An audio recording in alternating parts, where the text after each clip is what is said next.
What up, homies? JP back at you once again, bringing you guys another Top 10 Tuesday. This is a series in which I count down my 10 favorite films in a certain topic or theme each week. This is a series that was originally created by Mood616 and a few other guys. Zach, I believe, was one of the founders of this series, and basically they've been doing it for a few years. I've done a few here and there, but I really want to go back and cover a lot of the topics that they have covered and I missed out on. So their very first episode ever was Killer Animals, focusing on all types of animals: dogs, sharks, bugs, you name it. It is in these top 10 videos, and I decided that I'm going to do top 10 animals today. I made this list. It was actually a hard one to make because there's so many killer animal films that I haven't seen in like 10 plus years that I left off this list because they're just not fresh enough in my memory. So I decided to go with ones that I really like and are fresh enough in my memory for me to remember. One film that comes to mind that I absolutely loved growing up that will not be on this list, so call it an honorable mention, is Alligator. Loved that film to death, but it's been so long since I've seen it that I couldn't even put it on this list because I don't even know what to say about it. Anyway, let's get into this list. Coming in at number 10, we have The Breed, and The Breed is one that I actually really enjoyed. I remember checking it out on Netflix years and years ago. Eventually picked up the Blu-ray. It stars Michelle Rodriguez and Taryn Manning, which I believe she's in Orange is the New Black. This one is just about a group of young adults who go out to a island house and they are attacked by a vicious pack of wild dogs. I love killer dog movies. Every time you have any type of contained horror film or killer animal film like this, it really does have a lot of potential for plot holes, and I believe that there was a few in this one as well, but I always kind of enjoyed it. They used practical dogs for the most part. I can't really remember too much CGI in this film, which is always a huge plus when you're dealing with killer animal films. CGI just usually ruins them unless you're talking about something like the Piranha remake. Really good stuff with The Breed, though. Coming in at number 9, speaking of Piranha, but not the remake, we have the original, 1978, I believe. I've always absolutely loved this Roger Corman cult classic version of this. I was lucky enough to grab it at Walmart when it first came out, so I do have one of the coolest lenticular covers that I've ever seen. I've always really enjoyed this one. Really cool stuff. This one is just a B-movie that was way better than it ever deserved to be. It is following Jaws, and it's just, you know, there was just a glut of these sort of killer aquatic animals to come out, such as orca and things like that, after Jaws, and Piranha was actually one that ended up being quite successful, and it's a good movie. I really enjoy the whole film. The piranhas are cool. I love the concept of the movie. Really good stuff with Piranha.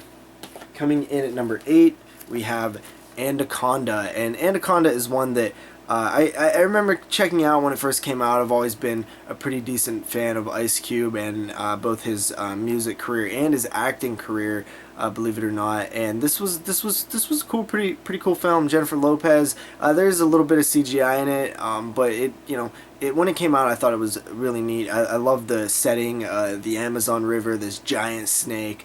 It's a little dated by today's standards, but still a hell of a fun film. I throw this one in from time to time. Not this version, obviously. This is still sealed here, this Blu-ray. But I've definitely watched it on TV, and I believe I had a DVD at one point. Been a few years since I've seen it, though. Pretty solid stuff. Coming in at number 7, we have Lake Placid. Of course, Lake Placid is a well-known killer alligator film.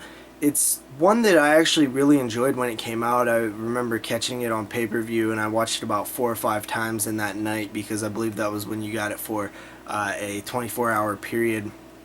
And just one that always stuck with me. I mean, it isn't as good as I remembered it the previous time that I've watched it, but you know, it's just one that I have seen so many times that I think I'll always enjoy, even though some of the effects might be dated at times. But it's like a mainstream, like, big budget, similar to Anaconda.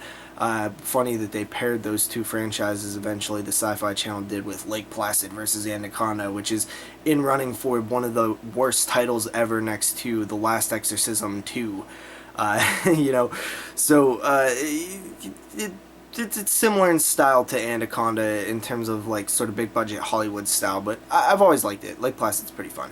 Coming in at number 6, we have The Reef. This was an 2011 Australian horror film, I believe, and the director actually made another killer animal film, which I do recommend checking out. It's sort of, you could tell that it was a precursor to The Reef in terms of quality. Blackwater, I believe it was called. Killer crocodile film. Anyway, The Reef is super cool. It's like a survival contained style horror film, which I'm a sucker for. I just remember watching this, and I don't actually own a copy. I remember seeing it on Netflix maybe back in 2011 or 12, and just being amazed by it. It was so good. You know, I was on the edge of my seat. I was really interested in what was going to happen to the characters.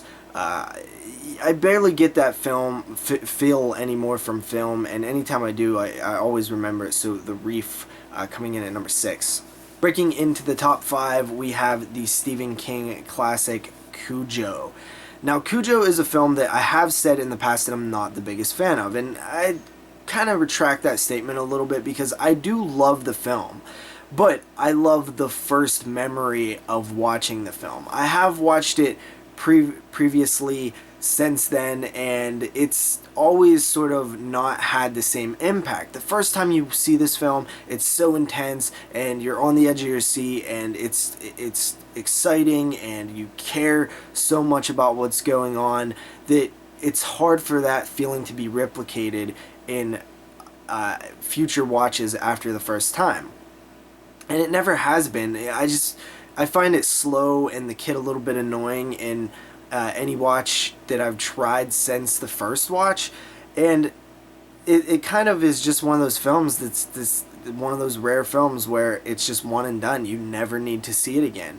With that being said, though, that first watch, though, is so powerful that it makes number 5 on my top 10 killer animal films list. Coming in at number 4, we have The Nest. And this is one that I'd never seen growing up. I've seen it about 2 or 3 times since this Blu-ray was released by Scream Factory, and it's an awesome killer cockroach film. I really, really like it.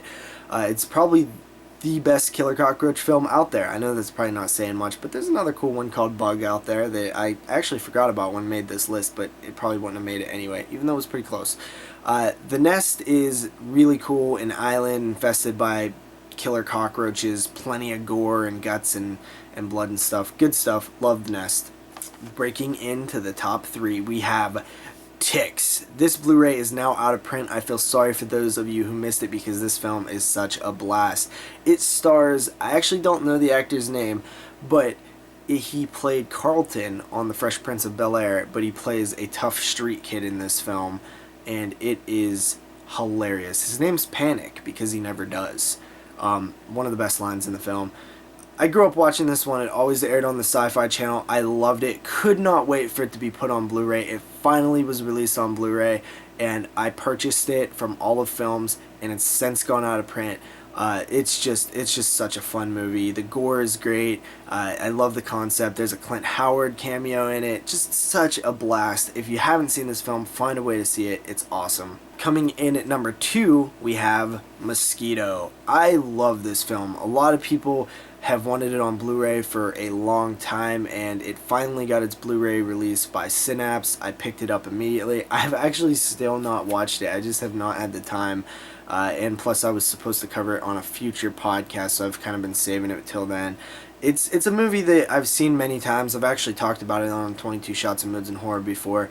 It's just one that I love. Its acting is bad. It's kind of a B movie, but I just love the effects in it. It just has that siege narrative, which I've always been a fan of. I've seen this in the mid-90s growing up on the Sci-Fi Channel, and I've seen it many times since then, and I remember that first night I checked it out, I just loved it. I loved it, and it's one that I always would get excited to watch when it came on TV, and I love Mosquito, I really do. It's I guess a guilty pleasure considering it's not a super well done film, but there's so many cool things in it, like the Gunnar Hansen character who has a little nod to the original Texas Chainsaw Massacre in the film. It's just a cool movie to me. I've always liked this one. I know that it's crazy. It's my number 2 favorite killer animal film, though. And finally, coming in at number 1, we have Jaws. Is there really anything to say about Jaws? I feel like it made a lot of my top 10 lists so far. It's a classic for a reason. It's one of the best horror films ever made. You can pretty much watch it at any time, and even with its over 2-hour running time, it just flies by. It's a fantastic movie, great to watch in different times of year. 4th of July weekend, the summer to kick it off. It's a great movie, and one of my favorite scenes of all time is the story of the SS Indianapolis in Jaws, and it's a powerful movie, and I love it. Jaws is great. 10 out of 10. With that said, guys, that is my top 10 Tuesday this week. I hope you guys see me next week for another one. Peace out.